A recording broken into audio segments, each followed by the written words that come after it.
Hello, Blenders, and welcome to episode number 155 of Real Blend, a podcast that refuses to record until someone buys us a bottle of Coke. On this week's show, we are reviewing the Golden Globes.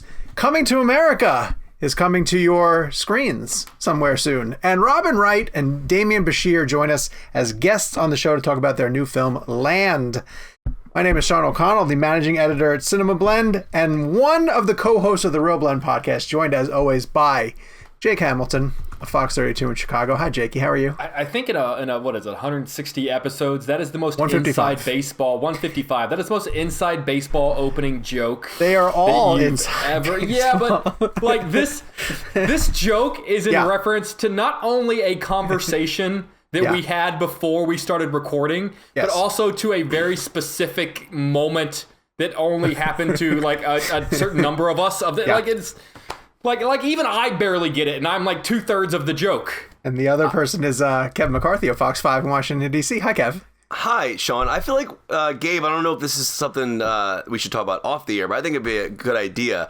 Since the jokes at the beginning are becoming more and more inside, we should have like some type of prize for a listener if they can figure out what it means. Like, I don't know what the prize would be, like a shirt or a mug or whatever it would be. But like not every week, maybe once a month, and like we say it on the show. All right, Sean just made this intro joke. Okay. What do you think that means? And whoever the first person to email it and get it right gets a prize. I'd say this is an off-air discussion. Yeah, I agree. All right, I don't know. Because that joke. We want to give away some merch. I don't know that anybody would even get that. But if somebody actually figured it out. Yeah. And then we don't say what it is until the next week's episode. Right. And we say, all right, did anybody actually get it? And if no one got it, cool. If anyone gets that joke, I will sign a copy of Release the Snyder Cut and send it to you. There are people who listen to the show who also might have received a Coke. Okay, all right, so here's what I'll say. We're no giveaway this week, but I would love for somebody to tweet us if you could figure out what movie Sean was referencing. We're not going to give you any clues. It is a movie. And there's no prize whatsoever. There's no prize. Not this week. But if we can get some traction on this. Yes. So right now Gabe is going, oh God. Can we at least just say that the joke you made is about an award season movie? Oh, yeah, of course. Okay. That's part of why we're doing the Globes, and we're going to be doing... Uh-oh, what happened? Something fell. Hold on, I'm back. All right, I'll get to housekeeping while he's doing that. If you are watching us on YouTube, hello! Thank you for watching us. We get dressed up just for you guys. Go down, hit subscribe, turn on notifications, and that way you can watch us do all of our interviews. In fact, this week, Wright and Demián Bichir will be on video talking to us about their film, Land. If you're listening to us where you get your audio podcast needs met, there's... description. Sorry. I got totally flummoxed. There is text in the description of where you were listening to tell you where to go over to the YouTube channel and to join us and to watch us visually. And of course, go to youtube.com/RealBlend Podcast to follow us there. We also have a premium subscription, bit.ly/RealBlend Premium if you want to get Real Blend Premium episodes, which we drop every Monday. We have a weekly poll that we ran last Friday, and in this one we said, okay, this isn't fair. Jake, we asked the listeners, what is your most anticipated March release? And we included Zack Snyder's Justice League. So I shouldn't even really mention what else was there, because the Snyder Cut kids found us and made it their mission to drive up the score. So let me just say that out of... Hold on, now I clicked off of this. There we go. Okay, out of Godzilla vs. Kong, Raya and the Last Dragon, and other, what do you think won? Oh, Godzilla. Godzilla did. Yeah. 14.8. Okay, I was going to ask, so I'm assuming Snyder Cut got what, like 80%? 77% of the poll. And even if the Snyder Cut community had not found it, I'm pretty sure that of those choices, Raya, Zack Snyder's Justice League probably. I had some of this fruit that Kevin sent me, and it's got me loopy. So I need to refocus myself before the show continues. That is the oldest old man phrase you've ever said on this show. I had some fruit, and I'm feeling pretty loopy about it. Pretty loopy? You need a nap, old man? It'd be funny if the joke I made on text about what you ate was real and I didn't know it. Would have been great. Yeah, anyways. Should I also read to them what was in my card? The show is for 4 people. The others that were mentioned for the March releases, Cherry got a lot of love, and we'll be talking about Cherry as it gets close to the streaming date. Remember anything else? A lot of people put in Falcon and the Winter Soldier. Yeah. Which I guess it counts these days. It's a release. I was general about it. It's a release. It's not a movie. I mean, it's going to be... Come on, play by the rules. It's a big pop culture release these days. We're going to get, within like a 2 to 3 week span, the WandaVision finale, the Falcon and Winter Soldier start, Zack Snyder's Justice League. Raya is going to drop as well, too. Have either of you guys seen Raya? We're going to talk about that later in the show, aren't we? Yeah. Okay, we'll talk about it later in the show. Yeah. I turned down the junket after I didn't get invited. And then Cherry. So that happens all the time. It's hard to participate in something when you don't get invited to it. And then a film called Land that we have discussed on previous episodes. Beautiful new film from Robin Wright, who's directing it and starring in it and co-starring with Demián Bichir. And they swung by the Real Blend podcast to talk to us about filming out in the wild and actors who work with actor-directors and Robin Wright and her aspect ratios and her camera lenses. Great conversation that we want you guys to get to right now. This is Robin Wright and Demián Bichir talking about their new film, Land. Hi. Hey, Robin, how are you doing? How you guys doing? Good to see you again. Thank you for the time. Thanks for having us. Demián was talking about how difficult it is to turn over a performance to a director and an editor and to trust that they're going to pick the best performance the actor gave on that day. And we were saying that the thing that you guys be surprised that the thing that Robin has in common with all these heavyweights that you mentioned before is that they do consider your input, and they listen to whatever you have to say about this take or that take. You know what I mean? We didn't have the luxury of going for a million takes, which I always prefer to go for very, very, a few takes. And, but shooting in 29 days, that's we had to move forward fast. And, but pretty much, you trust each other. It's a leap of trust. And they know, and we know, actor directors, that's what they have. They have this BS radar. So they know when something's off, and we know when something's not there. So let's do another one means we don't have it yet. Yeah. Well, listen, I want to thank both of you for joining the Real Blend podcast. This is a filmmaking focused podcast. We like to dive into technical details of performance and direction. Robin, I'm going to start with you because when I spoke to you for the television junket, one of the things we got into was the really unique aspect ratio you shot this film in, and Bobby Bukowski, and an amazing DP that you have, the 1:6:1 ratio, which is, you don't see it as often. It's like it's super tall, very thin bars on the left and right of the screen. I know we discussed it during the television junket, but since this is more of a filmmaking podcast, I was wondering if you could dive a little deeper into the choice of that as a filmmaker and a storyteller. It's such a tall image. You get so much of the beauty of the Wyoming setting in the story. So I wanted to talk to you about that as a filmmaker and storyteller. Well, you nailed it. It's tall is the word. We talked about why not anamorphic, because this feeling is not what you feel like when you're in nature. You feel that. And we needed to see all of it. And that was the only format we were going to achieve that with, right? Where you get, like you say, put the bars on the side, just so the majesty, the epic nature of that place where we shot. I mean, Alberta there's nothing like it. And I just didn't know that we were going to have it translated if we didn't use that ratio. Yeah. Are there films of yours looking back that you wish you had a wider ratio on as a performer? Like, I know director makes that decision, but like, could you imagine like having like a taller ratio on Forrest Gump or any movie you've worked on? Like I know that was shot super wide as well. So that's a great question. Wow, I'd have to go back into the archive, and it's funny because this was something we had to adhere to on the Netflix show House of Cards. David Fincher set a template. We couldn't use certain lenses. We couldn't use handheld camera or Steadicam. Oh, wow. So, And always, always, always get your 18 or your 25 lens and get that still master shot of the White House residence, things like that. So maybe that influenced a lot of what Bobby Bukowski and I talked about when we were doing prep, was this one thing that Fincher gave me, the only thing, because when I started directing the show, I couldn't sleep at night. I was petrified. I called him like 11:30 and I was like, give me something.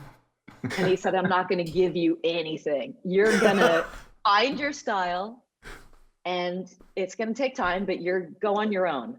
I was like, God damn you. That's just not fair. That's still not fair. And he goes, okay, before I hang up on you, I'm going to give you one thing. He said, think of a fraction and write behavior over time. Wow. Click. And he hung up on me. And I was like, oh, great. Now I thought I was, really not going to get any sleep. And I stayed up all night just tossing that around. And when I woke up in the morning, it came to me, right? It's a no-brainer. So when we're talking about tall, big frames, you need all that behavior in that frame. Who cares how long you hold on the shot? That's the time. If you're focused on that behavior and people are leaning in, sit there for 5 minutes. Wow, that's awesome. Awesome. Thank you for sharing that. It's so cool. For both of you guys, since you've both had the opportunity to direct, obviously both of you have worked with just legendary directors in your career, and I'm sure that there's a lot of behavior that you've picked up on that you've thought about when you were stepping behind the camera. But what's something that you remembered that you learned what not to do, an important lesson on what not to do when stepping behind the camera for both of you? What's yours, Démian? What not to do? I don't know. I don't think there's any rules, of right and wrong. It's just about the feeling you have into it. And the film I directed, I wrote it myself. So I knew exactly what to do and how and why. And the character that I played, it was like a very easy to decipher, And so the only thing you should never do, I guess, is to go back home without trying something else if you feel that you have to try something else. Robin, what about you? Was there anything that when you stepped, you're like, okay, I learned this, and a director did this, and it ticked me off. Therefore, I'm absolutely not going to do this. It's a two-part answer, because there is one big beef that I've always had being in this industry for over 30 years. Is when a director starts a sentence with the word don't. Just talk about that's just a killer. You just, no kidding. You say, don't move your hands like that. When you say that, well, now I'm just going to move both my hands because you said that to me. There was that I learned, and I'm hoping that I can master that as a director to just give the positives. Give something active to play, because that shuts an actor down to say, don't do that, or when you do that, it looks ugly. I'm like, oh, great, okay. But the one thing that I learned off directing myself in this movie, don't feel egotistical when you say, we need to get another angle on me. We need to get another take, or get the other lens out because I need coverage. And I didn't get enough coverage on my movie because I just was so dying to get behind the camera again. I was like, okay, let's quick do the take. And I couldn't wait to be in the director's chair, So I ripped myself off is what I'm saying. Wow. One of the conversations we were having with Démian before we kicked off all this is just the reception of the film, and how it's been playing really well with audiences, and the feedback has been incredibly great. There's something that the three of us do that I find really funny, is that whenever we embark on a project, just our own little individual projects, we do like part of it and we immediately share it with each other.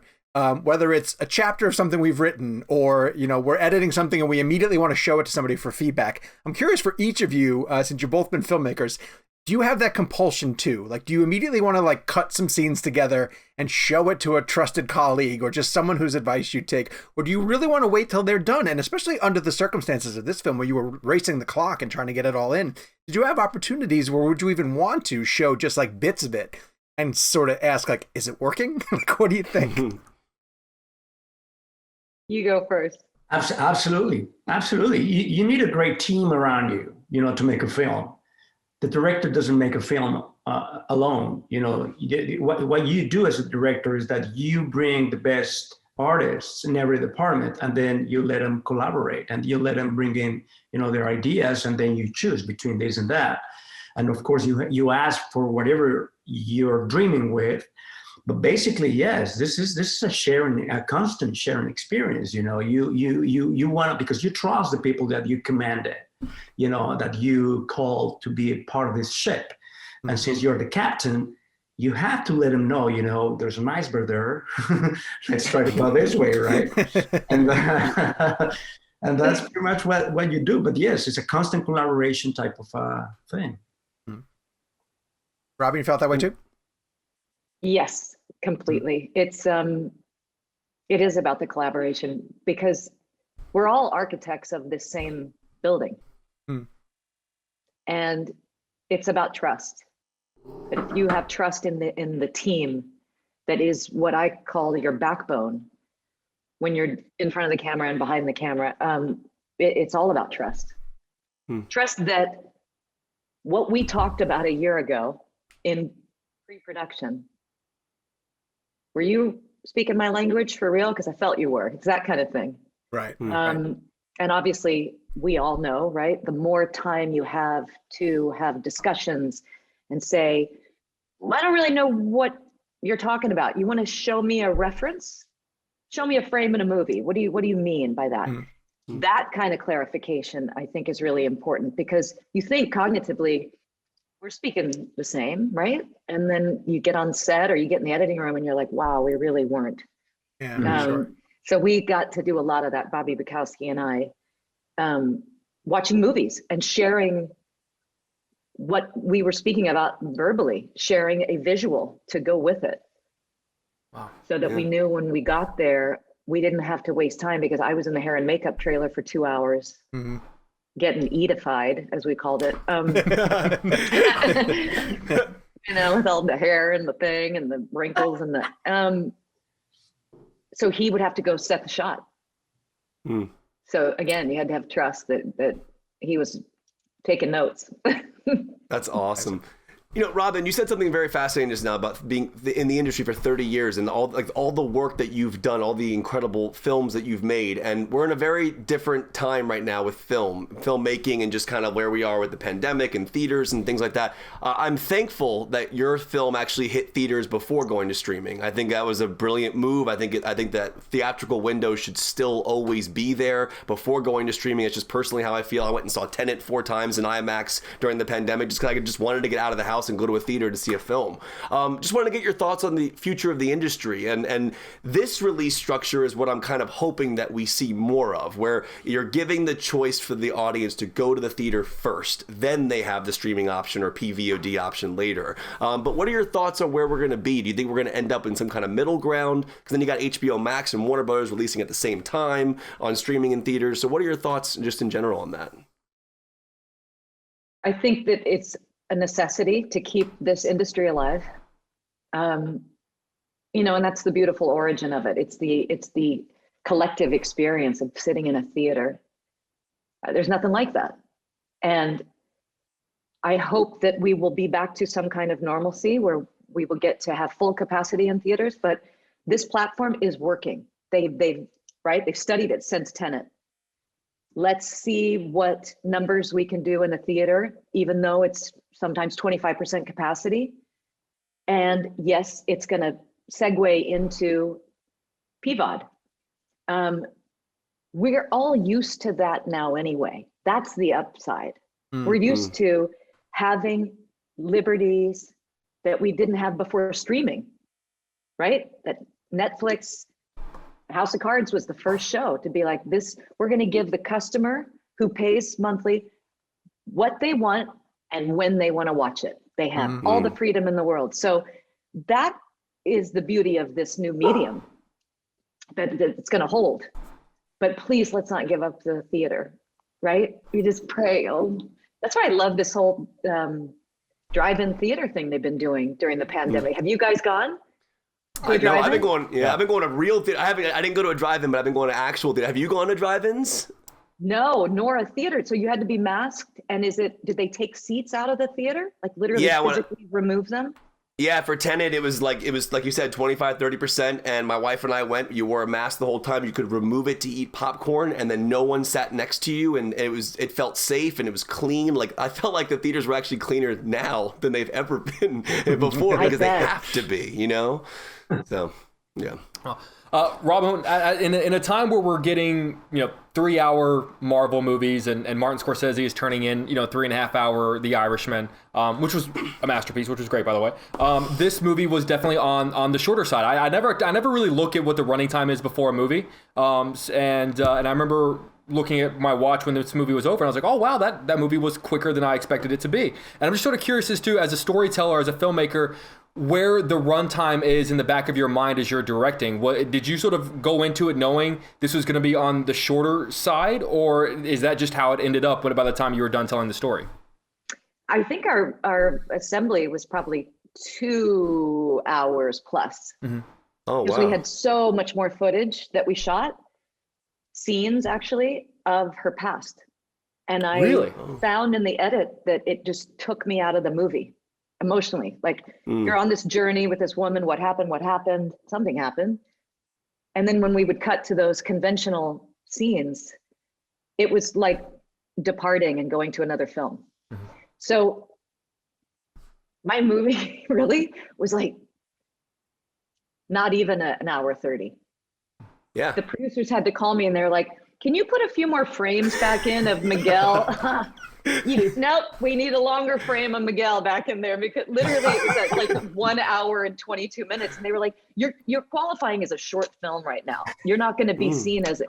So we had to literally add frames or hold on that mountain shot longer just to make 130.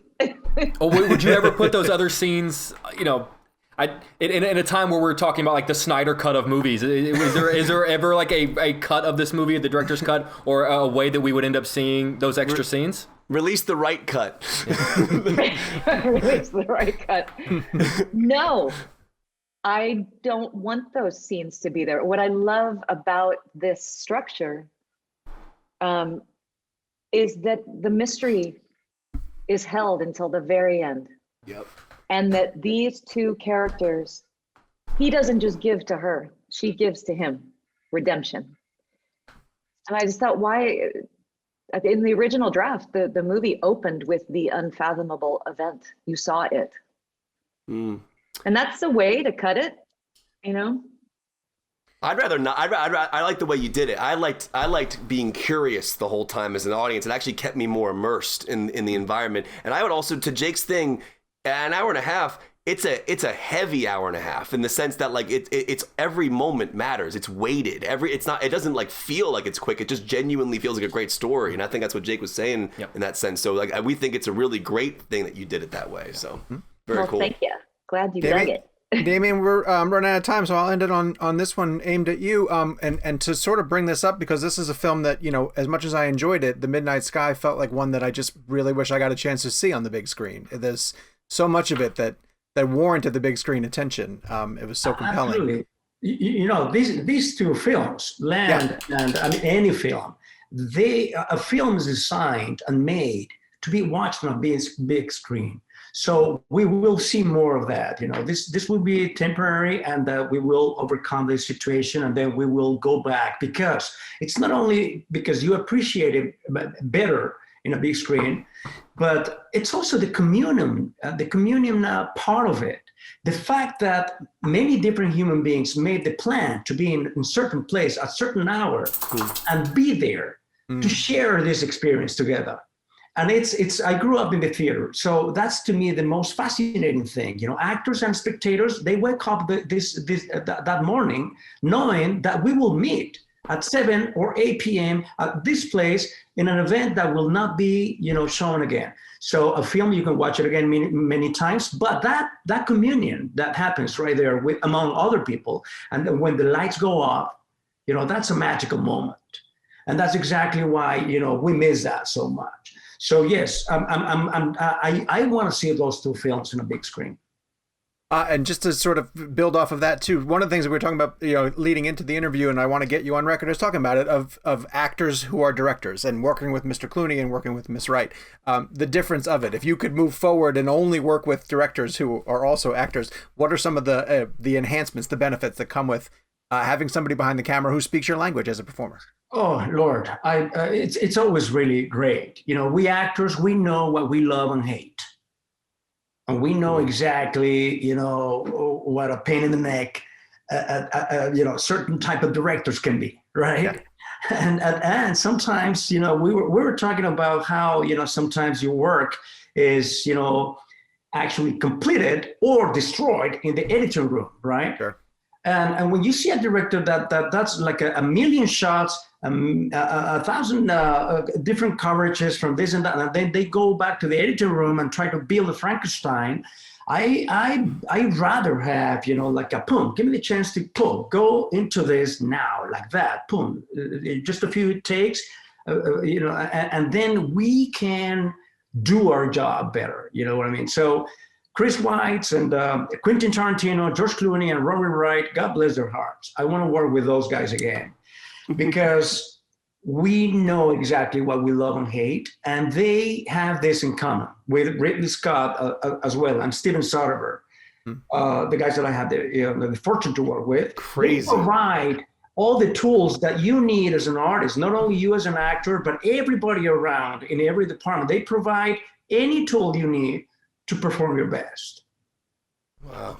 Well, we cannot wait to see what you guys do next together. I'm very excited for it. And thank you so much for your time. We really appreciate it. You can check out Land in theaters, and we'll send people to paid VOD when it's available there, too. Thank you so much, guys, for joining Real. Thank you, guys. Good to see you guys again. Thanks for having us. We would love to thank Robin Wright and Demián Bichir for coming by. Make sure you guys check out Land. It was in select theaters, might still be in select theaters near you if you're able to go safely, and it'll be coming to streaming soon. Kevin. By the way, can I just say how crazy it is that we had Robin Wright on our show? And it's like really kind of a big deal. Like, she's a massive, massive star. Yeah. And like the fact that she just casually came on our show for 20 minutes to talk filmmaking. And that Fincher story was awesome. Like, just like, can you imagine? And speaking of Fincher, I know we're going to get into the Globes in the show here, but can you imagine just being on the phone with Fincher? It's just I feel like he's we don't know anything about him. You know what I mean? Like, we never really hear from him. Right. So just the idea of him being on the phone with Robin Wright talking about aspect ratios and film is just like, that conversation happened and we didn't know about it until now. And the best part too, also with Demián Bichir, like, he just name drops directors that he's worked with. Yeah, and I forget. Yeah. Yeah. He's like, oh yeah, Quentin and Ridley Scott. He pops, and also he pops up in movies, and I'll forget that he's like, I didn't know. I don't think this is a spoiler, but he's in Kong versus Godzilla or Godzilla versus Kong. Saw that. And I was like, but where the hell are you doing in this movie? Like, he's in every. And also, I don't know if I'm assuming probably didn't put this part of the show. He was on our video call like 5 minutes before Robin Wright joined, and just like was shooting the shit with us about. He was just like talking to us like buddies. Really nice. He's really guy. cool. Very cool guy. All right, talking points. This is weird. We're going to talk about my book. So my book is out, and it's called Release the Snyder Cut. And yay, we all have copies of it. And Kevin and Lauren did an amazing thing today. They sent me a really nice gift, and I can't thank you guys enough for it. So if you're watching us on YouTube, this is the cover of the book. For people who might be listening for the very first time, hello, welcome. I wrote a book about Zack Snyder's Justice League, which is coming to HBO Max. It drops on March 18th, and this book talks about the fans who fought for 3 years to get Warner Brothers to change their mind. And that's me with the Batmobile. Justice League still makes me laugh. Just that name. It's so perfect. God. So I'm going to give the boys an opportunity to ask me questions that they would like to in a junket style. And then we'll quickly move off of this. I'm good. But good. Okay. Excellent. Thank you. Jake interviewed Sean live on Good Day Chicago. I actually do have a question. So the book, and this is something I was telling you about yesterday. Like, there's something about the weight of a book, the way it feels, the length of it. Was it ever longer than 204 pages without the index? Is there an O'Connell cut? Is there an O'Connell cut? There is not. I'll tell you what. There was a chapter that I had to pull out completely because after Zack announced that the cut was coming, the chapter didn't make any sense. It was the first chapter in the book And it was all about an event that took place in Pasadena that was called Snyder Con, or it eventually became known as Snyder Con, where he did director's cuts. He showed director's cuts of his movies. And after the BVS director's cut screening, he did a Q&A where he essentially laid out what his 5-film arc was going to be. And it was during the signings after that Q&A that he was recorded on screen for the first time with someone's cell phone camera of saying, I have a cut of the movie. It's done. It's just up to Warner Brothers if they're ever going to let us show it. So I used that as a catapult into the story of the Snyder Cut of, hey, here's the time when Zack confirmed that it existed. But him announcing that the cut is now coming made that entire story useless. And what sucked is that I spent months working on the first chapter of the book, because it's your first chapter. You want it to be like your first introduction into the story. And then from the time that he announced the cut until the time when I had to turn the manuscript in, I only had like 2 weeks, and I needed to then come up with a good opening, and I ended up just ripping that whole chapter out. So it would have been a little bit longer. But is there a science to like knowing how the book's gonna feel with a number of pages? Like, had you gone like 300 pages, how different? Right. Like, in the sense of like does the publisher talk with you about the process of how it's gonna print, how it's gonna feel in the customer's hand? Like, there's something about, I don't know. I just always wondered how that works with the publisher. I'll tell you, this is based on my own opinions. Maybe other people have different experiences. You get no communication with the publisher whatsoever. It wasn't until very close to the publishing of the book that I realized it was going to be paperback and not hardcover. I actually thought it was going to be hardcover. I like the paperback. Yeah, I do kind of like the paperback too. Yeah. I do too, but who doesn't want a hardcover, right? Sure. Like, and something about holding it now, like, I wish I had more pages. It feels... No, I like it. It feels thin, right? Like, No, it I'm doesn't. holding up, this is Says the guy who reads Stephen King. yeah. This is the Stan Lee biography that just released recently, and I'm about to dive into it, and it is 400 pages roughly with all the stuff. Yeah, but Stan Lee's story, this is a story that took place over just a few years. It is. And this is leading up to the film. Yes. Like, had the film come out and like already come out, you could have added like more to it with the completion of the movie, but this is literally the story about how it got released. It is. So, but it's not gonna be, it doesn't, I'll tell you one other thing too. When you're writing a chapter, a major concern of yours is that the longer it is, and maybe I need to get over this, the longer it is, the less interesting. Like, I have a hard time maintaining someone's interest over the course of that. Like, I would be big into like breaking it up into multiple segments or just making chapters shorter. But now that I see it laid out in pages, like, some of these chapters are 5 to 6 to 7 pages long, right? And I don't know if that's too long or too short. I have no idea. I've never seen it before. So I got a book delivered yesterday with my Snyder Cut book. By Derek Delgadio, the guy who did In and of Itself. Nice. His book is only 235 pages. Okay. Then I guess that's kind of average. I actually think that we are in a time period where shorter books make sense, because I think that our society, I mean, think about Twitter, for example. Yeah. We get stories in 180 characters. Like, I genuinely do feel that we are in a time now where, like, this is such a, like, if I pick this up, I'd go, oh man, I could knock this out in a couple days. And like if I have a daunting 700 page book in front of me, there's a mental block that makes me like, I don't know if I want to dive that into that. You know what I mean? So for me, it's perfect. Well, thank you. I always thought, by the way, I thought your publisher's name was Applesauce until I got the book, by the way. I really did. I don't think I realized it was applause until All right, Tracy Morgan. And the winner is Sal. Look, I got Superman and Batman on the spine. That's what I love about it. The bat. Oh, and Aquaman's on my spine. He is also there too, yes. And a little bit of Wonder Woman. And you interviewed Snyder for the book, by the way. People need to understand this. Like, there's an interview with Zack Snyder in this book, which is really cool. Took place after the cut was announced. Right. So he got to go in depth about that. I have a question for you. Yes. Sure. So March 1st, we're recording on March 3rd. March 1st was the day that the book actually came out. Yes. And we've kind of, I feel like we've all sort of been on this journey for multiple years now, because I remember you initially telling us that you came up with this idea, right, and then obviously you get to go visit the Zack Snyder set of Army of the Dead, and so it really feels like this incredible journey. I'm curious as to, you had to have imagined what March 1st, or at least the release date, was going to be like. You've had to if you write a book, you that's the day you're most looking forward to. Now that it's done and you're a few days away from it, how did March 1st differ or live up to your expectations of like what the first day was going to be? That's an awesome question. And I'll tell you about March 1st and March 2nd. March 1st was completely overwhelming in every sense of the word. I got a steady stream for the entire day because from the time I wake up at around 6 o'clock, I get people who are in Europe and the UK who are following the Snyder Cut stuff. Like it is a daily routine to wake up to messages from people in the Snyder Cut. So I woke up to people from Germany and France and Spain sending me pictures of them having copies of the book. Which was amazing, and then it was just like a steady stream throughout the day. People were sending me their Amazon tracking. I was getting updates from a lot of people who got photos of themselves holding the book. A lot of people who were telling me their books were being delayed. Both of you guys ran into that situation as well too, where the book was delayed for different reasons. And again, this goes back to me not having no conversations with the publisher.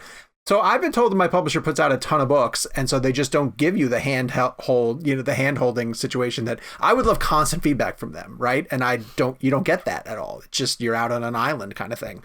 But it was just an overwhelming positive experience, and it was amazing to see the book going out to so many different people. And it's weird because I couldn't go to a bookstore to like go see the book. If I put it into Barnes & Noble, and it told me that the closest Barnes & Noble store that was getting it was in Winston-Salem, which is about 45 miles away, and I wasn't going to drive there to go get it.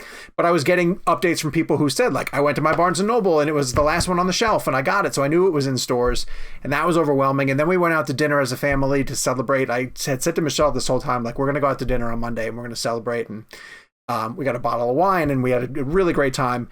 And then Tuesday was the come down. Tuesday was the day that just all of the emotion of the past couple of days just came crashing down on me, and I couldn't get right yesterday at all. It was a weird. What do you mean? I couldn't focus on anything. I tried to do work. I couldn't. I was getting messages from people. I couldn't focus, and Kev, you kind of must know this. Like, some days you're in it and some days when you're not. And when you're not, I think it was just the high of Sunday and Monday that yesterday was the weirdest fucking day. And I couldn't tell where I even was, sort of thing. You know what that sounds like a little bit? Remember the end of... So I think psychologically speaking, what you're going through is not the exact same reason as this, but I think it's similar in the sense of what you feel. So you had all this built up, right, to the release date, and it's like, now it's over, it's out. So it's like now it's just done from that perspective. Remember the scene in Soul when he plays the show? Yeah. And then he walks outside and he goes, oh, okay. And like he thought that was going to be like the biggest thing ever, which it was great. But at the end of the day, like, his life goes on after that moment. But your whole mind is like, oh, I'm leading up to March 1st. And then it's like, you know what I don't know if I'm making the right comparison. No, you are nailing it. Do you know what I'm saying? Like, how he felt at the end of that movie? It was like, not that, like, because his was more about the dream of like playing with that musician, and like that was gonna be the pinnacle for everything. But it's weird because leading up to that moment, that's the one goal you're focusing on, and then once you reach it, or Jake, I feel like it's similar to like when we have an interview we're really looking forward to, and then it ends and it goes really well, and you go, oh, cool. Well, I would always compare it to like whenever I'm like working on a news package for my morning show. A lot of thought goes into putting it together, and you do your interviews and you spend a lot of time editing it, and you're super psyched and you're telling everyone about it, and then the day comes and it finally makes the air and it goes out, and your producers go, thanks, Jake, that was great. Coming up next on Good Day Chicago, and it's just like how it goes. Yeah. And then your boss is texting you like, hey, what do you got tomorrow? I need to know for the teases. And you're just like, all of this work that you put in went into like 3 minutes for it to, like, and then to like, there is a degree of like, you come crashing down where you're like, well, like, there's that. Okay. That's in our society where everybody truly is on to the next thing. Like, you guys are right that this has been a 2-year journey, right? And now it's out. And part of me feels like Monday was it, right? And now, like, no one will ever talk about this again. But see, the difference is the movie hasn't come out yet. So you actually have a unique situation where your book's going to have legs in the sense that like books do have legs, but like in the sense that like, okay, your book's out and then now you have 18 days, 17 days until the movie comes out. Then the movie comes out. Then people who didn't even know about the Snyder Cut movement who find it on HBO Max. What is the Snyder Cut? Oh, there's a whole book about it. Cool. And then they go back and find it. I think your book's going to have a longevity to it. But the release of it is the actual fact that it's out now. That's the crash down that you're feeling is like, I need a listener to start a Real Blend Out of Context Twitter account and just put books have legs, Kevin McCarthy. Sandwiches are a feeling. Sandwiches are a feeling. I know, Sean, to your point, I think it's almost the opposite of what you're saying, because it's not that people aren't talking about it anymore. I would say that it's just that you don't really have as much to talk about anymore because your process is over. But now everyone else is talking about it because before no one really knew what was going to be in the book, or no one, so no one else, I'd argue, is really talking about it. Now everyone else is talking about it because it's in their hands. Like you said in your post, it's theirs now. It's not yours anymore. So I think that what you're feeling is just that you can't do anything about it anymore. Yeah, like there's nothing more for you to say. I know. Wait, it's been hard. I have one more question before we move on. How the hell did you not know that you were releasing it on Zack Snyder's birthday until the day before? Well, literally, how is that possible? The book was supposed to come out February 15th. And I had no control over that date either. They really just tell you when they're going to put it out. And then I had no control over the delay. They just moved it to March 1st on me without telling me anything about it. And you never realized it was the day, his birthday of his. It's so. I realized it shortly after they told me, and then someone said like, "Oh, that's Snyder's birthday," kind of thing. But I had no input into the days that it was coming out. That's the craziest coincidence I've ever heard in my entire life. That's a huge one, and so is the fact that the Snyder Cut movie is coming out in March also. Like, I mean, that's the point of the first chapter.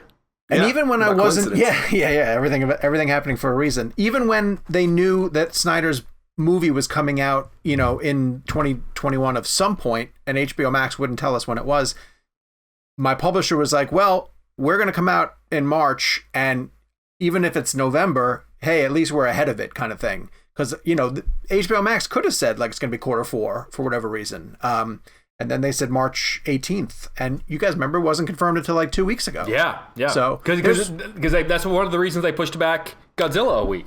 Yes. There's so much about, like, we're all used to, especially you guys with TV and us with the web, we're used to immediacy. And everything I've learned about the publishing industry is that it moves like a sloth. That would drive me nuts. That would drive me nuts. It's like the worst part about it. It's the worst part about it. I mean, people don't understand. I've read a couple of people who have written stuff about this book who are like, well, there's so much that's not in it. How come we didn't touch on all the things? I was like, I turned this manuscript in last July. Yeah. There's a lot of stuff that happened in it, but the way that the publishing world works, you have to turn your manuscript in so much earlier. This is why you don't write a breaking news story in book format. In book format. Yeah, in book format. So anyway, it's out, and if people want to check it out, in the US, I would like to send everybody to bookshop.org, which is a really great website that will, first off, find a locally owned and independently owned bookstore in your market. If they're not carrying it right now, they can order it for you and bring it there. And a portion of the proceeds go to that bookshop, I believe, too. And if you want to find it internationally, there's another website called Book Depository that ships to a lot of different places overseas. And that's enough out of that. Let's get to the Golden Globe reactions. I thought that show was unwatchable. By every definition of the word. And it made me realize that through no fault of the industry itself, like this year's awards crop just is not compelling. I think that's a big reason why ratings dropped. I don't think it had anything to do with the Zoom angle, because I actually think that the Emmys pulled off the Zoom angle pretty well a couple of months ago. And the whole idea of, I don't know why the Globes didn't do this, but like the Emmys, every potential winner had someone standing outside their door with an Emmy, like they really played into it. So, but I agree with you. I think it's just that no one cares about the movies that are nominated this year. And I think we're about to see our lowest rated Oscars ever. Yeah, I think so. I think because I don't think anyone cares How about the movies? Like, is there really like a massive fan base for Nomadland out there that really wants to see it like win Best Picture? Any of the films that you mentioned that are potentially in the running, Trial of the Chicago 7, Minari, Nomadland, One Night in Miami, they're all good films. They're good films across the board. They have zero interest. Yeah. Like, we were having a conversation after the Globes of just like, please God, can Sacha Baron Cohen and Borat get nominated? Because that's at least a movie that people seem to legitimately care about and want to pay attention to from an awards perspective. Whether it's Da 5 Bloods, or even Promising Young Woman, you know, they do not move the needle. Yeah. I don't understand this aspect of why can we not pre-record the show? Why can't the elements of the show be pre-recorded and properly produced? I just read that they're going to try to pre-record SAG. Are they? But then don't you run the risk of the winners leaking? Who cares? I kind of care. Do you? Yeah, that like if the winner of the Super Bowl got leaked, like it's sort of like, oh, what's the point? This was a little bit interesting in that for the first time, and I don't know how much you guys paid attention to this, I was watching the Globes and we were covering on a Cinema Blend, and I was paying attention to social media, and there was a decent amount of people from our industry who were tweeting like, why in God's name are you guys even watching? Like, it almost felt like the tide turned against the concept of an award show even. Like, why are we even doing this? Kev, you saw that? Yeah, I mean, I it was unwatchable. It was. I will say though, on a technical level, I was really impressed how Tina Fey and Amy just one thing. The Tina Fey, Amy Poehler side by side and chemistry, and there was like no delay. I thought that was really very well done. But didn't that feel unnecessary to you? Like, why couldn't they have been together? Oh, I'm not saying it was. I'm not saying it wasn't unnecessary. I just found it to be really well done from a production standpoint. Just that part of it. I mean, there were so many massive problems with the show. Technically, like the first acceptance speech.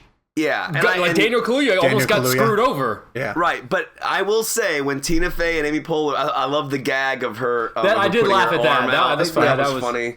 But I thought that was well done. But I really liked the first responders in the audience. I liked that. Yeah, that was cool. There were some cool things. I think the worst decision that they made, which made me actually, I think was the reason why it was painful to watch, was that bit they were doing when they would go to break and they would put the 5 people on screen together and have them awkwardly interact with each other. And like they were like, and none of them wanted to do it. Yeah, and none of them seemed to really know what was going on. They were like, hello, hi, yeah. It was that was so painful. Yeah. Like, it actually made me cringe. Like, I wanted to turn my TV off. In the first time in my I think in years, I went to bed in the middle of it.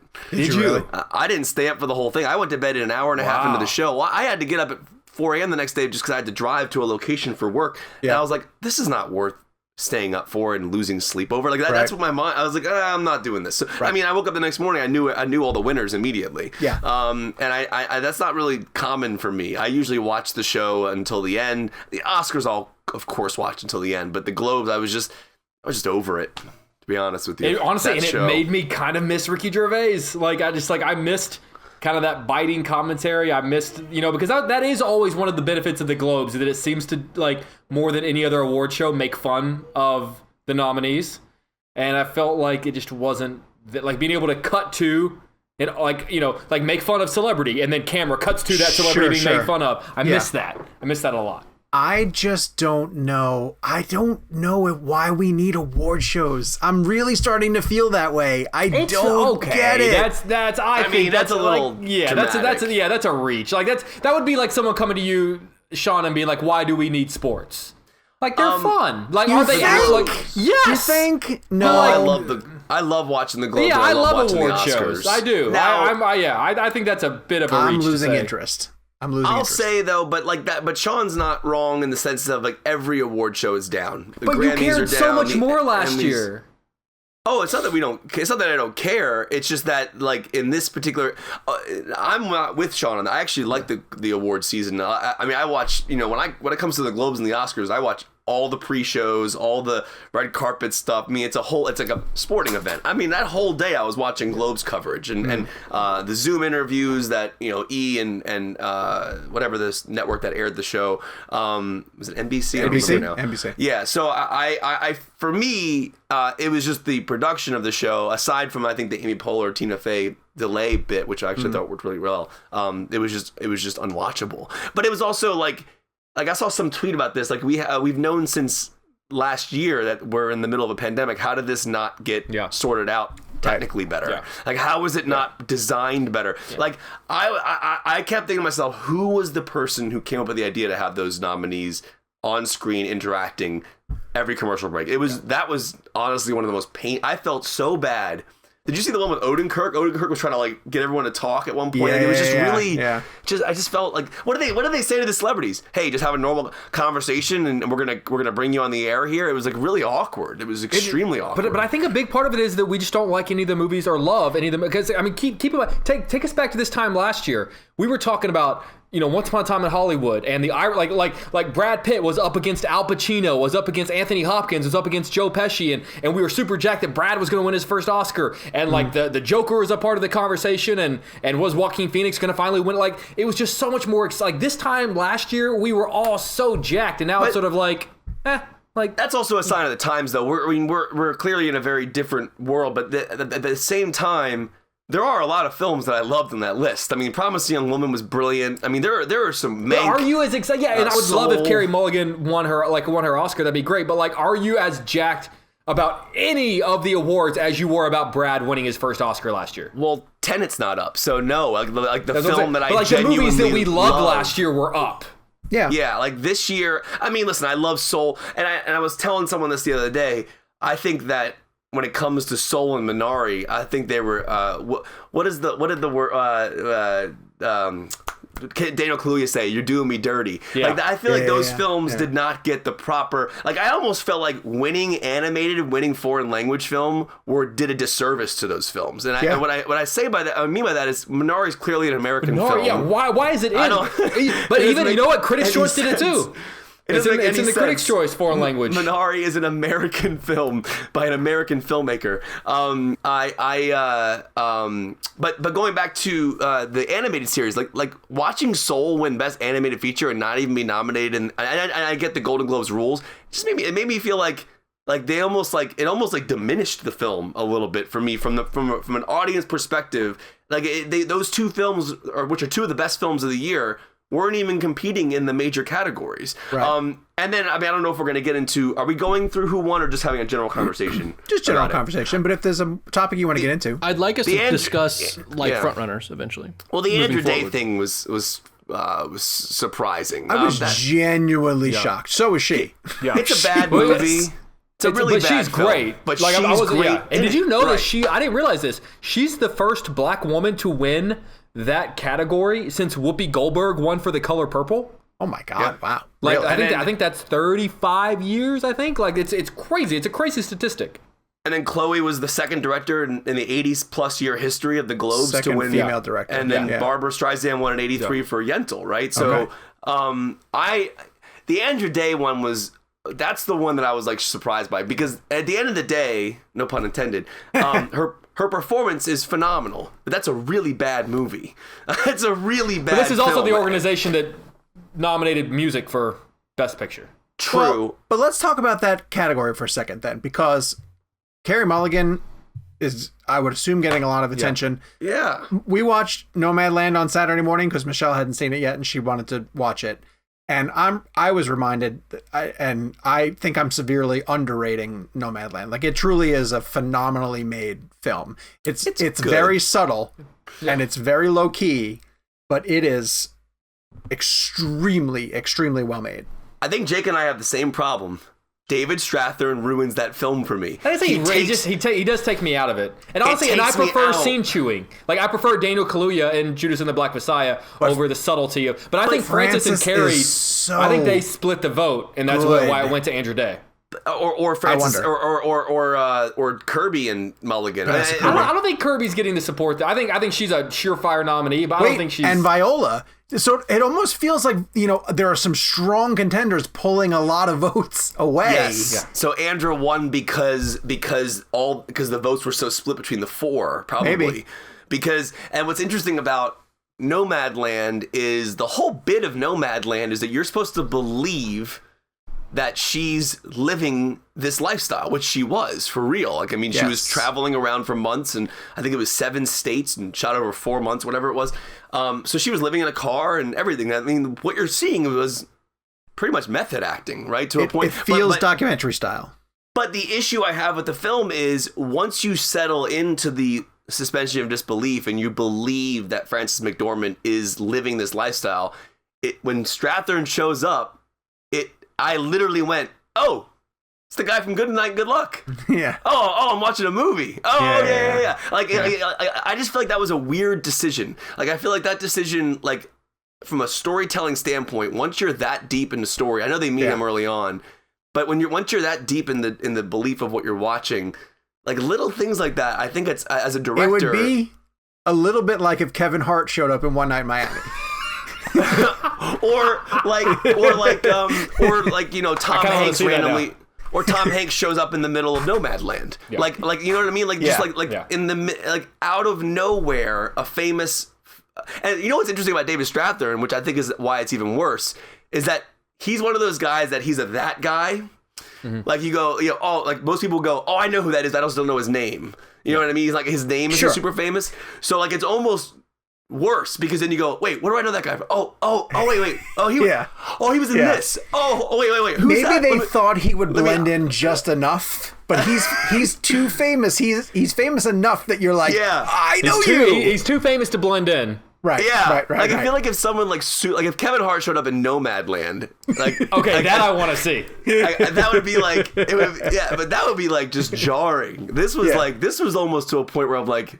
Yeah, anyway, so that's my... So what are the frontrunners? Did we get any frontrunners? It feels like Nomadland is positioned in the spot to lose, well, I think, picture and director. And I'm not even just saying that from the Globes. Well, we also keep in mind we have Critics' Choice this weekend. Yes, and I don't think that the Globes are a decent indicator of where the Academy is going because it's just the Hollywood Foreign Press Association. I have a theory. I've said it on the air before, or on our show before. I think Defy Bloods is going to win Best Picture. But it hasn't won anything up to this point. It wasn't nominated at the Globes.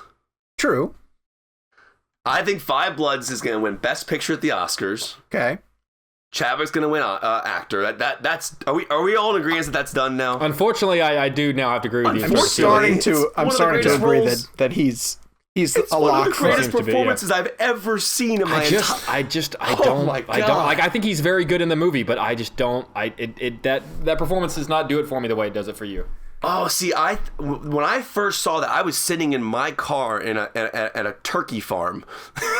No, seriously, I was doing a live shot at a turkey farm for Thanksgiving. What? It was a Thanksgiving segment that they had me doing a local turkey farm. And I was sitting in my car, and I'm like, I have an hour and 40 minutes in between my next live shot. I'm going to throw in Ma Rainey's. And I was so blown away by what I had just experienced, and I didn't have any right to be. I was in the middle of my car. It was freezing outside. Exactly how the director wanted you to see his film. In a turkey farm on Thanksgiving. In your car. The reason why it was a big deal was because the performance was so damn good that I forgot where I was. I was locked in to what he was delivering. And then I watched it again at home once it came out. That performance... That I actually think, like, I genuinely believe that he gave every single thing he had to that performance. I gotta get back. I gotta revisit it. Dude, I think she's better than he is. I don't think so. I really don't. I mean, I love Viola Davis, but damn, Chadwick is amazing in that movie. What about actress? Do we think Andra Day gets a boost from this? I think she gets a boost to potentially get that fifth nomination slot, but I don't think she wins. Okay. See, I don't know, because now, like that, I mean, Globes aside and whether or not they predict anything going forward, that does change the conversing for sure. Like, it definitely puts her on people's radar. For sure. Right. Yeah. But I think you have whoever said this, I don't know if it was Sean or Jake. I think it was Jake. There's so much vote splitting happening now, because if you think about it, like, okay, Carey Mulligan and Frances McDormand, I guess you would consider the two frontrunners, right? Yes, that makes sense. So if those two are splitting the votes, because McDormand's getting a ton of votes, Mulligan's getting a ton of votes. Yes. I mean, I theoretically, think Viola's going to get some. Andra Day could win. I mean, I don't think she's going to. Right. But if you think about the vote splitting, but the Academy, I feel like, loves McDormand. I don't know. Does Mulligan have the love for from the Academy? Because I think out of all the performances in that list, she's the best. Hands down. I mean, that performance is unbelievable. But does she have the love from the Academy? Like, is she well liked enough in the sense of the Academy? Because McDormand's almost like a golden child, I guess. She gets the repercussion of a lot of people saying like, "Oh, Frances is always this good." It's a little Meryl Streepy, right? Where you just she already won. Yeah. And people almost take her for granted, so she doesn't get it. This will be a very telling, and we can talk about this next week when we get back together. What if for whatever reason Andra Day ends up winning Critics' Choice? Like, all of a sudden she's got 2 in a row, kind of thing. Then you start to really pay attention to how much, because then that marketing team kicks in and keeps her on everybody's radar. Yeah, if that you strike while the iron's hot. But she's got 15 other nominees to go up against, because we nominated 1,100 people in the Best Actress category. What wins Best Picture right now? Nomadland. I think it's Nomadland. I think so too.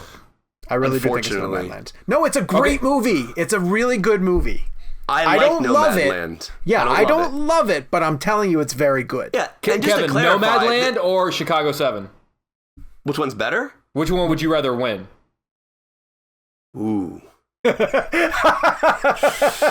good probably. Choice. Yeah, Nomadland. Good choice. I don't love Chicago 7 like you guys do. Well, Chicago 7 doesn't love you. Chicago 7 has a polish on it. It really does. I love it, but it has a polish on it. Oh, I'm sorry. The polish on Chicago 7 is not good enough for the Academy that said the Best Picture was Green Book? You mean, come on. I mean, you have to remember, guys, we are talking about award shows that really don't ever deliver, in our eyes, what we think is the best movie. No. I mean, when you're thinking of like Nomadland and Trial of the Chicago 7, like those are both 4 out of 5s for me. I like both of those films. They're solid films. So you guys, right now, I actually agree with you. I think Nomadland. See, the Five Bloods though might pop in. Dude, you never know, man. I don't think the Five Bloods. I'm not feeling that. I want to. It's great, but I'm not feeling enough love for that collectively. Chloe wins director. I think so. Yeah, I think that's done. That's done. All right, so Chadwick actor. Yeah, that's done. Actress we're up in the air. Kind of crazy. Yeah, actress is a little all over the place. Is Kaluuya done? I think so. I hope so. Okay. Oh, we're about to live in a world that makes me happy. That might be the category that I'm most excited about. We're about to live in a world where Danny Kaluuya has an Oscar. Who won supporting actress? Who won over Maria Bakalova at the Globes? Jodie Foster. That was a weird win. Yeah, that was a strange win. Sense. No, that doesn't make any sense. I will say that I liked seeing Jodie Foster. I liked the shot from her at home with the dog. That was really cool. Terrific speech. Yeah, great speech. She's a pro. She's done it a time or two. She's very good in The Mauritanian, but no one's talking about that movie at all. She's great in the movie, but the movie's not great, unfortunately. But and then actress, as we already discussed that. So basically, here's my hope, and I know we'll move on. I hope Borat 2 gets a Best Picture nomination. That'd be great. That'd be really cool if it does. I think Maria Bakalova is definitely going to get nominated.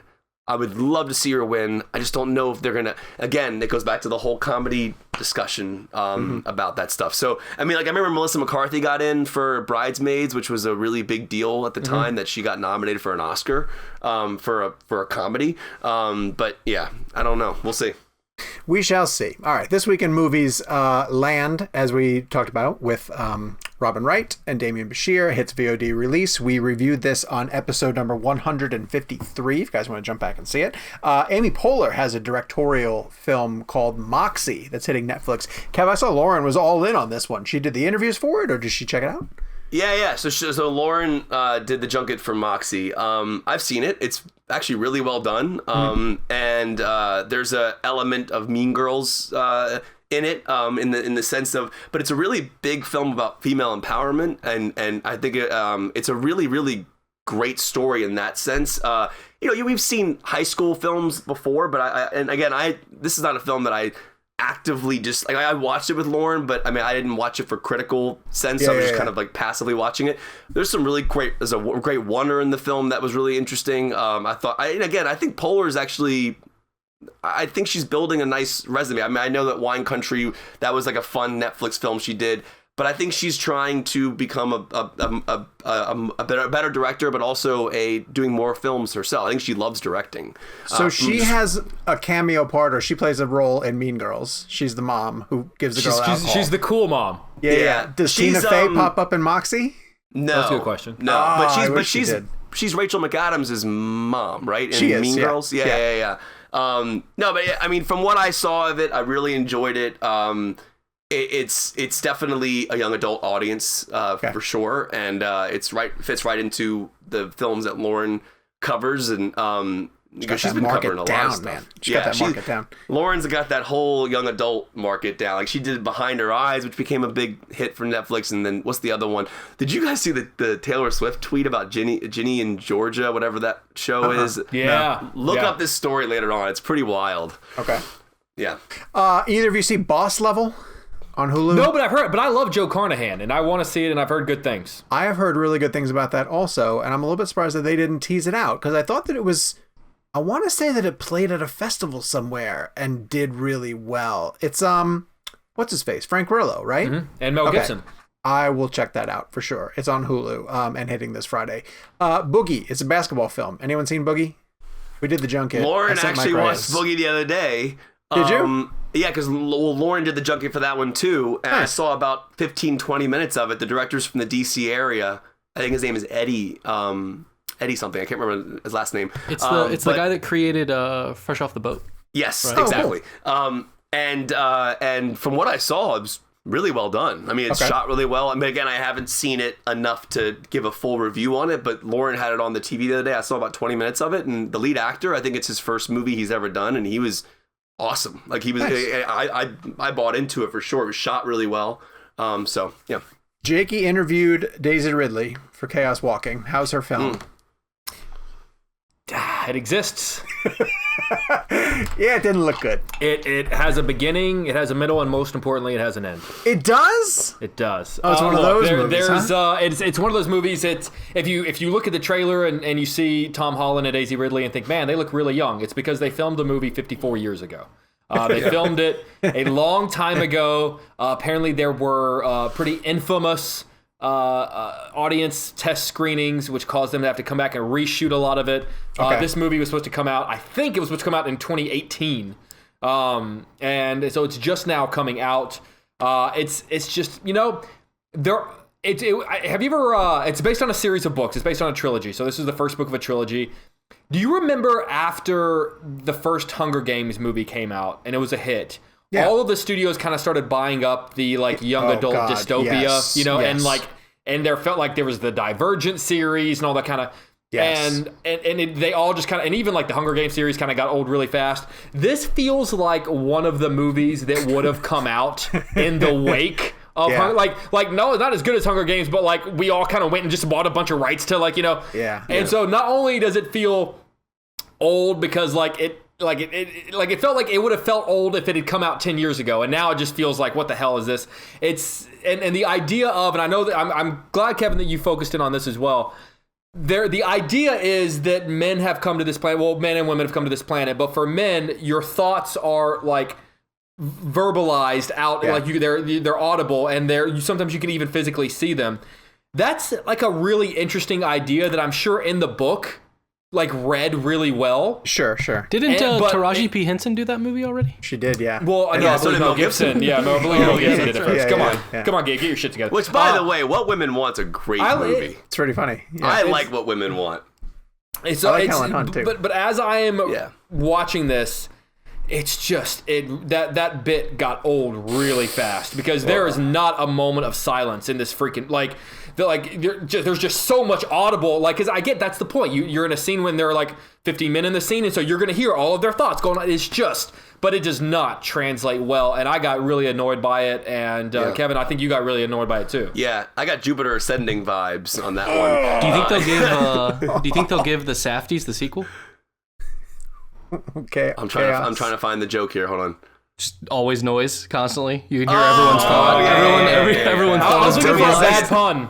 Took me a second. I was searching for the pun. Wait, hold on. I have to not to drill down on Chaos Walking because it's clearly not a movie we want to focus on. Is there a story beyond the gimmick? Is there a villain? Is there a mission? What? Démian Bichir is in it. That's right. No, it's actually a pretty stacked cast. Like the villain is Mads Mikkelsen. It's got Démian Bichir. What? It's got who else am I missing? Oh, it's got Kate Winslet. Who's the incredible actress from Widows and Bad Times at the Royale? Dakota Johnson? No. Cynthia Erivo. Cynthia Erivo. She's in it.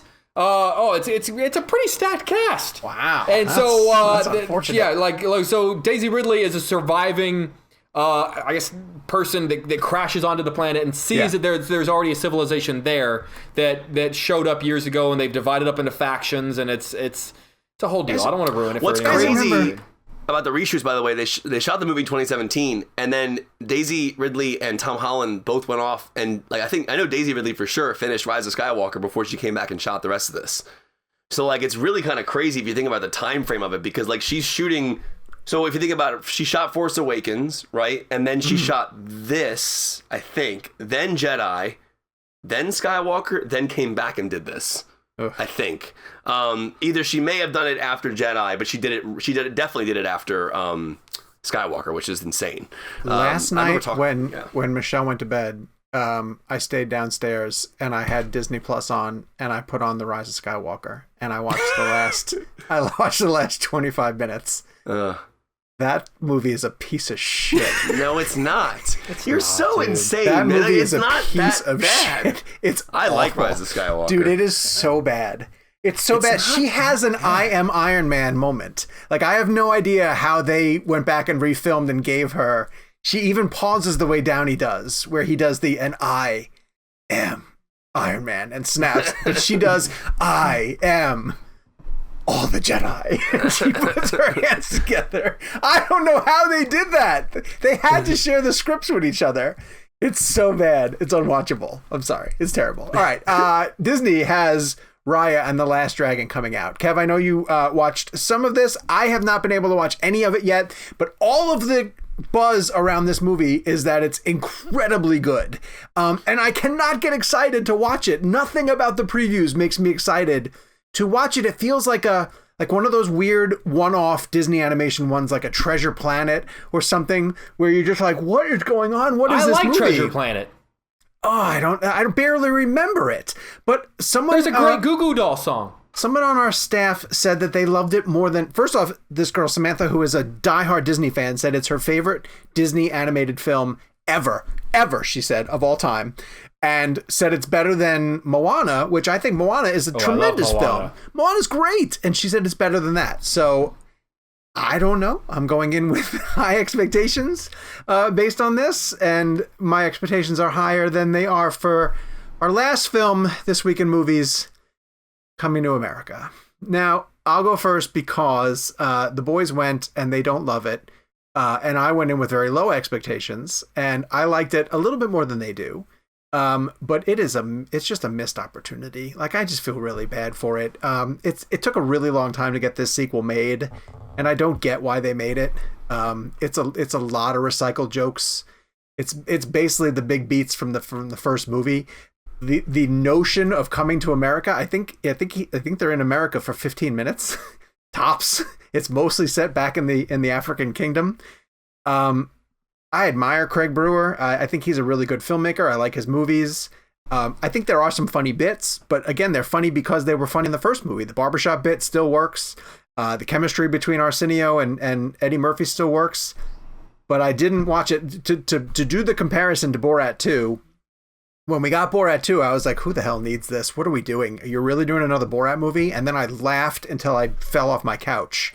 Coming to America, I was like, are we really? Do we have to? And that's how I felt the whole time watching it. I was just like, this isn't. So it is what it is. It's going to be on Amazon. You don't have to go out of your way to sort of see it. I think people have going with low expectations. It'll be okay, but I don't necessarily. Either you guys feel like defending it more than I have? I mean, I think the original Coming to America, it's 33 years old. I still think it's one of the funniest comedies ever made. And the jokes still land. A lot of the jokes still land. The jokes in this sequel, a lot of them are just kind of reflective of like trends right now. And, Prince Hakeem trying to figure out like what the cool words are to say with his kids. And like that word, like whatever that cool phrase is. And and then the daughter's being like, "Oh, Dad, no one says that anymore." But like in 30 years, 33 years, like that joke's not gonna, like, no one's gonna remember what that, like. There's nothing about this movie that's going. I mean, one, it's not really that funny now, but there's nothing about it that's gonna age well or be that funny in 33 years, which just makes you wonder then why. Like it took you 33, like you've made like 18 different Beverly Hills Cops and 2 Nutty Professors, and like it took you 33 years to come up with like this is what we waited 33 years for. Like I just wish I just wish they just left it alone. Also find it interesting too that we've seen plenty of examples. Like I'll go back to Bad Boys for Life. Like that's a franchise that didn't need to be revived, even if you're getting the original stars back, but they figured out a way to make it relevant. It was exciting and funny and good. So I'm not saying that you can't revive these properties. You absolutely can. Kev, I know a huge problem with yours is the R rating and the fact that it's just sort of softened its humor. Yeah, I also feel like this is like one of those films that's really hard to review because it's so lukewarm. Like it's not like it's. I wouldn't call it horrible, and it's definitely not great. My issue with this film is it's not funny. So it's like, and I think that, and I know it sounds crazy to say, but I think the drama in the film is actually something that actually works. Like the family aspect of it. I think Eddie Murphy and Arsenio Hall and the dramatic aspect of the family elements, that stuff worked. Also, the production value on this thing is insane. Like it's a really large scale film. And you could tell they put a lot of work into it in that sense. It's just not funny. And that's the problem is like at the end of the day, like some of the best bits in the first Coming to America needed the F word. I'm sorry. But like when he walks outside in the first Coming to America and like talks to New York and that guy yells, "Hello, my neighbors." Right. That's my favorite joke in the whole Coming to America film, the first one. And then the barbershop humor and things like that. It felt restricted. And I get why, and I understand the thought process on the R and the 13. And I don't think that, I don't think you need an R rating to be funny, but because of the tone set from the first one, you just expect to be in that world again. And it does feel a bit sanitized, but at the same time, PG-13 can be very, Nutty Professor's PG-13. It's one of the funniest movies of all time. Mrs. Doubtfire, one of the funniest movies of all time. I don't think Barb and Star is R-rated, is it?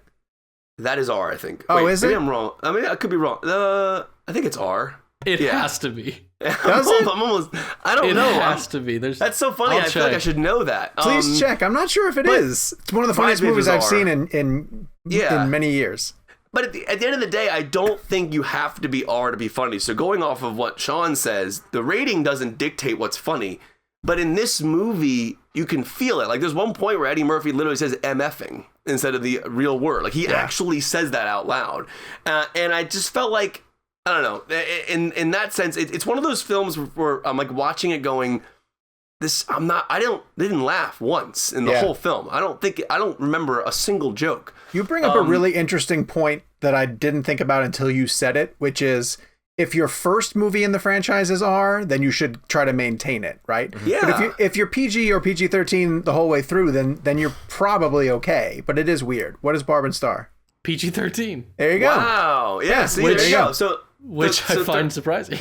And it's infinitely funnier. Yeah. Yeah. Well, classic example of a rating flip out for me was Dark Knight. I couldn't believe that was an R-rated, just based on the tone of it. Like it felt like an R-rated movie. So sure. I think at the end of the day, I think the rating doesn't dictate the quality of a film, but when you're sanitizing an already R-rated product, there's something to be said about that. And I think the sad thing for me is that like as I watched this film, I mean, everybody's great in it. Like, Eddie Murphy's great in it. Like, performance-wise, he becomes Akeem again. The makeup effects are great. The barbershop scenes are great. It's shot well. The production value is great. Like, I'm not going to sit here and say this movie sucks because it has some good production value and it's good filmmaking.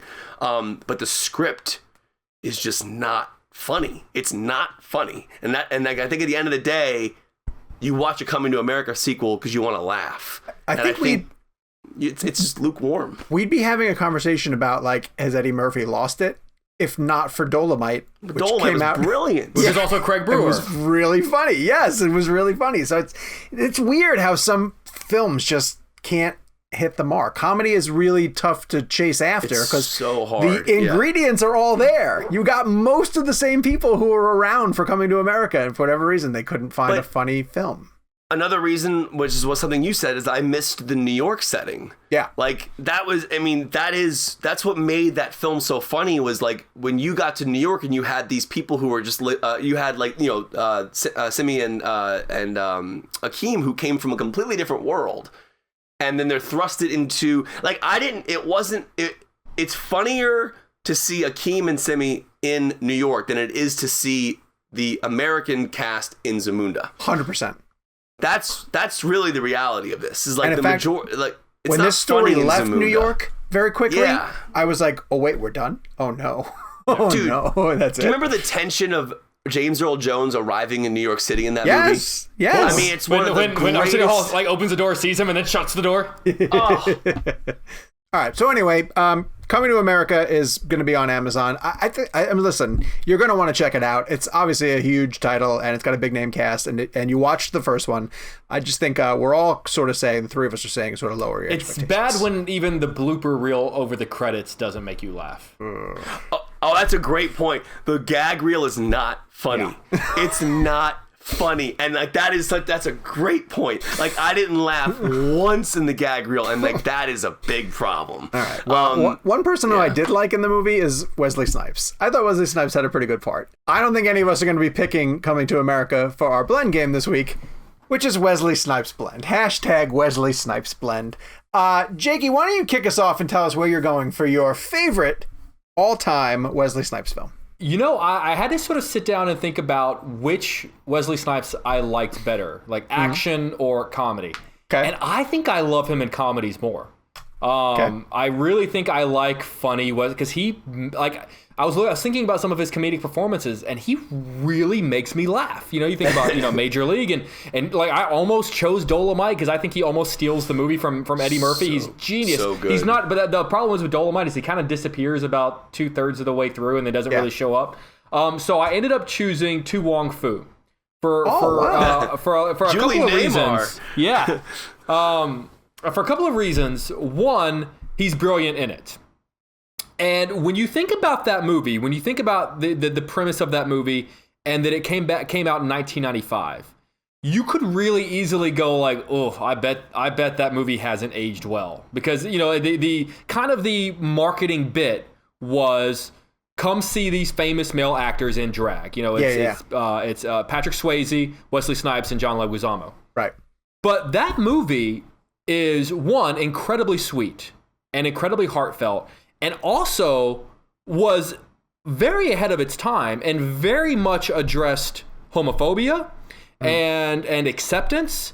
And so you would, especially a movie like that coming out in the mid-90s, you would think that there would be a lot of like cheap shots that we'd look back on and go like, ooh, that's not it. I'd argue it's aged incredibly well. And it seemed really important to everyone involved to send the right message of love and acceptance. And also, he's brilliant in it, in that part. You know, all three of them were great. And he's incredibly funny.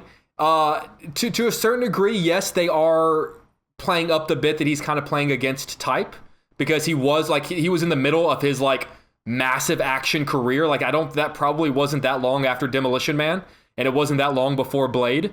But it never feels like a bit.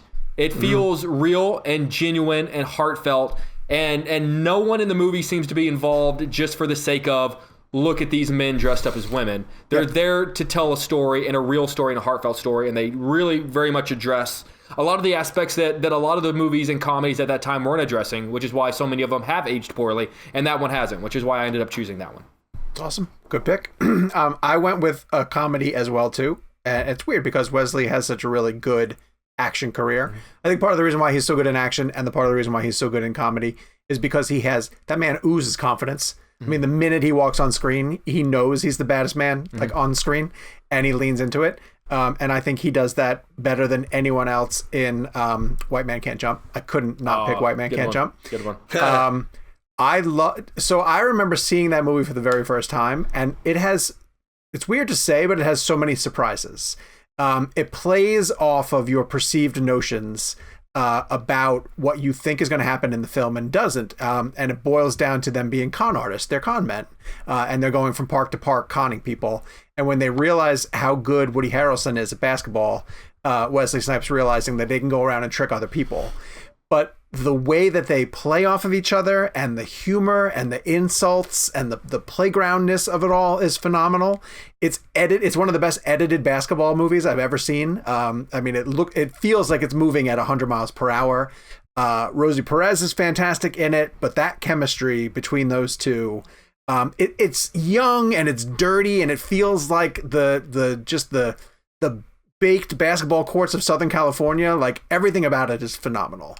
And back when he was doing things like Money Train and almost playing some thief elements, the people playing con games on a basketball court were so great.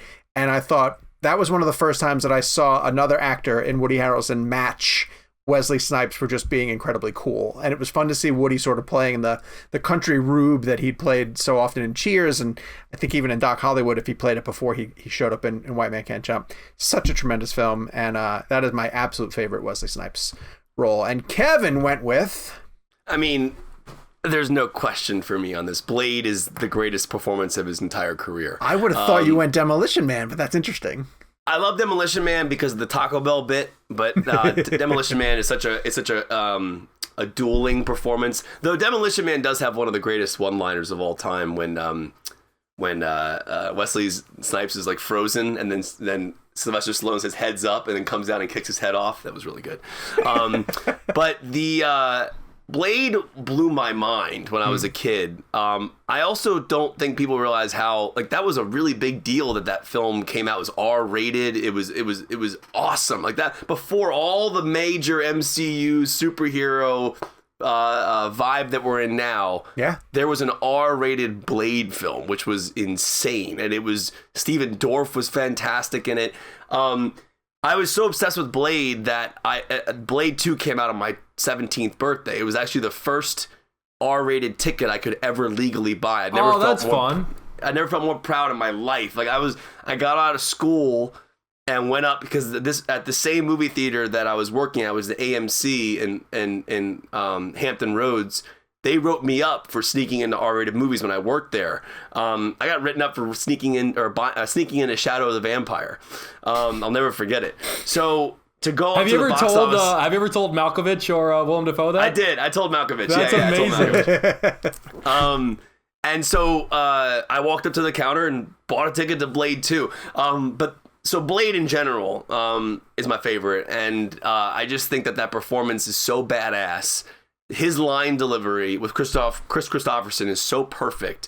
Some MFers are always trying to ice skate uphill is one of the greatest lines ever. Oh my God. But what I love about Blade is that he was so serious and badass, but he could also be funny. Like there were elements where he would he would make jokes in between kills or like give a look to the and I thought it was so if you think about the opening scene of that first film when they go into that nightclub, it starts raining blood. Yeah. And he has that awesome shot where he goes against the wall and and then the vampires come across in that circle and then he just smiles and then throws this circular sharp object that cuts all their heads off and takes it back into his hand. I mean, it was just the way he executed it. There was such an energy that he had as Blade that was just awesome. And then there was these vulnerabilities to the performance that are very interesting. If you think about the beginning of the film, we see his mother get bitten by a vampire, and there's an emotional groundedness to who Blade is, but he's so hard on the outside, and we never get to see the softness of the character, but he comes through every once in a while as he's talking with Chris Christopherson or another character in the film. So I think that film balanced, and I think that Wesley played that role so perfectly because, even the CGI in that film still holds up. When he's slicing the vampires in the club scene, I think the Steven Dorff thing at the end looks a little bad now when he separates from his body. But other than that, like even Guillermo del Toro did a great job with it. Trinity was not good, unfortunately. Trinity's bad. That's a really bad I love movie. 2. I actually prefer 2 over. I mean, they're both amazing, but I prefer 2 over 1 actually. Oh, I prefer 1, but I love 2. 2 is fun. Sure. 2 is Trinity the Ryan Reynolds one? Yeah. Trinity was Ryan Reynolds. With Jessica The Biel. second one got a little batshit for me. It was like I like the batshitness of it. Yeah, just how it was ridiculous. Yeah, the vampires are shitting all over the place. What's happening? But it was literally like there was the villain in 2 I didn't love. I love Steven Dorff in 1, and I think to me that's the ultimate. Like that's my Wesley Snipes movie. Like I mean, growing up, like that was it for me. I mean, I love him in comedy. If you ask Lauren this question, she'd say Major League. I have a question for the group, but for Kevin because it's his pick.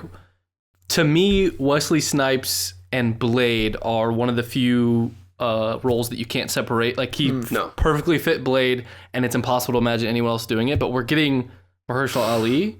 Yeah. And who knows what the tone, if it's even going to feel familiar to that. He better start preparing for that junket question. I was going to say, are you excited or not? Are you excited? Imagine? Where do you land on? I'm not excited because of the PG-13. Yeah. Blade is an R-rated character. Blade is a brutal character. Like vampires in PG-13. I'm trying to think of. Is there any great PG-13 vampire movie? But if Marvel makes their vampires super like, what's the word? Like seem super alien, they can get away with a lot of violence. Well, I'll tell you what, too. Human. If you're like Green Blood or something, yeah. Has everyone seen the most recent WandaVision? Is everyone caught up on WandaVision? Yeah. We have. The Salem scenes in the very beginning of the most recent episode scary led me to believe that Marvel holding a vampire film, that they'll be able to embrace it and do it properly. But there's nothing about that felt R-rated though. I'm not saying it has to be R-rated. I just want it to be scary. Horror, though. I want it to be in character. I don't necessarily care about the rating. I just want it to feel accurate. See, to me, Blade comes with an R-rated world. Like there's a sense that when you're watching a Blade film, I mean, dude, if you think about the best lines in the first Blade film, they need the F word. Like the catch you F'ers at a bad time and some other F'ers are trying to ice skate uphill. Yeah. I couldn't imagine that line not being. Now at the same time, what makes Blade so great is the raw intensity of it. Like at the end of the day, I think the first Blade film is extremely grounded. It doesn't feel superhero natural. It feels like we're living in a real world where they just happen to have vampires. But Kev, my worry would be that if it becomes supernatural, like I don't want it to be outside the norm. Listen, I'm excited for Mahershala Ali. I'm down to see another person play the role. I have no problem being open to it. But I am very concerned. The rating bothers me. But didn't you love in the Die Hard battery commercial that John McClane just did when the guy who played Theo tried to say yippee-ki-yay, mother, and then Bruce Willis cut him off and said, "That's my line." No. That didn't make you laugh? That wasn't accurate? No, not at all. That was awful. Interesting. Wait, it wasn't Theo. No, it wasn't Theo. Wait, it was Argyle. Sorry, my bad. Who says it? Remember, now I will say I loved Live Free, Die Hard. Yeah, it's great. That was PG-13. Yes. In an R-rated story. Yep. I kind of thought it was clever how they covered up the yippee-ki-yay line. That was the gunshot. kind of funny. Yeah. But that movie. See, what's interesting about Live Free, Die Hard and the reason why it worked is because you can get away with a ton of violence without blood. Yeah. So kind of what Gabe is saying, if they play with, you could still be super violent with Blade if you have like green blood or like it's when you show red that you really start getting into the weeds of the NC-17, which is why remember Tarantino's story on our show about Kill Bill. My argument is that the best vampire story that I think I've arguably ever seen produced in Hollywood is Buffy the Vampire Slayer, and it's a television show. But that's a television show. Sure, but my point is you can do it. Buffy's pretty brutal if you go back and watch it again. People turn to ashes. All right, is there any, before we move on, name me a good PG-13 vampire film. Let's go through some of the best. Well, I think the best is Lost Boys. I think the best is Lost Boys. Lost Boys is R. Yeah. Dust Till Dawn is R. Yeah. Interview the Vampires R. Blade 1, 2, and 3. Fright Night's really great. I think that's R. I wonder if the remake was PG-13. But a lot of those, are those R for sex, though? Violence. Maybe. There's a lot of sex in all of those movies. Maybe. Yeah, but blood in general, like red blood. Sure, but these days you can get away with a lot. And like I was saying, you make them a little bit more alien than they are human, and sure. The MPAA goes, yeah, cut their heads off and show every bit of it, and it's fine because it's not a human, and that's like the bar. I challenge someone to name me a good 13 vampire movie. All right, let's move on to Wesley and the audience picks for this. Mike the Demogorgon, Rachel K.H. and Michael Breen and many others went with Demolition Man. Démian McDonald says White Man Can't Jump. Jim Meta said Passenger 57. David Hendon said New Jack City. And then McGuffin, Craig D, and many others went with Blade.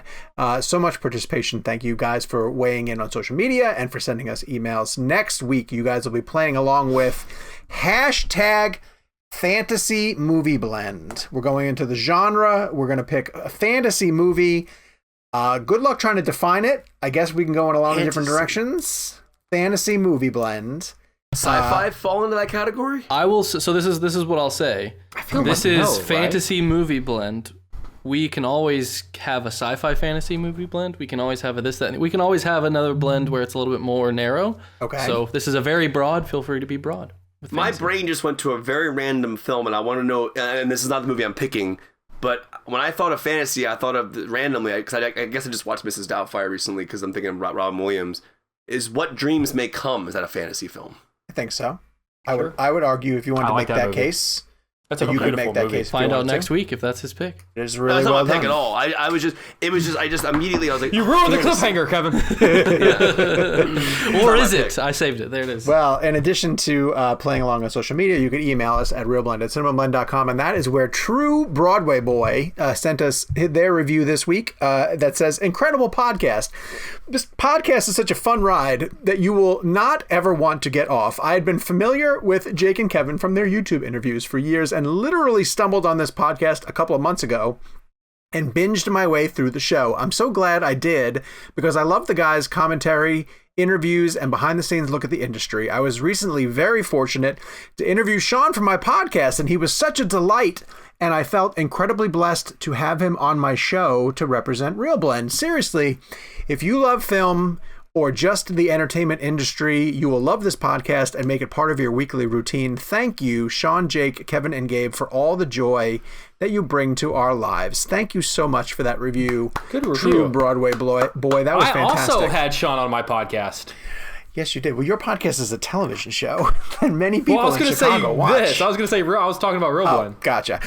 We have seen a lot of great support with reviews on Apple Podcasts. We have many more of these to get into upcoming episodes. So if you have submitted a review to us and we haven't read it in a while, we have not forgotten you. We're just getting a lot of really good reviews lately. However, the most important thing you can do for us is to share the show with friends and family and other followers. The Blender community is growing. We have a really vibrant community on Facebook and a fan group of people who pay attention to us over there. There's one on Reddit that some people are still chiming into, and a lot of other people are paying for the Real Blend Premium episode, of which this week's one is going to be called This or That, a fun game that we played once before.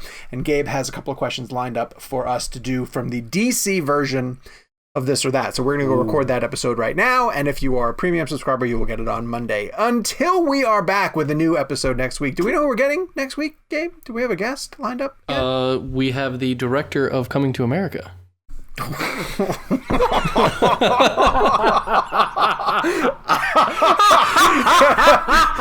Oh, you don't want to miss that one. Mr. Craig Brewer joining us. So it's a great interview. It's a great interview, and I will say homework. It is spoiler filled. So if you want to watch Coming to America, the number 2 America, without spoilers, watch it this weekend before we get to the interview. Gabe, please tell me that in our This or That, there's a question of Snyder or Whedon. Subscribe to find out. Okay. All right, we'll talk to you guys next week. Larry Crowd. No, not. That's sorry. That's for the premium. Success. QB. QB. And also Larry Crown.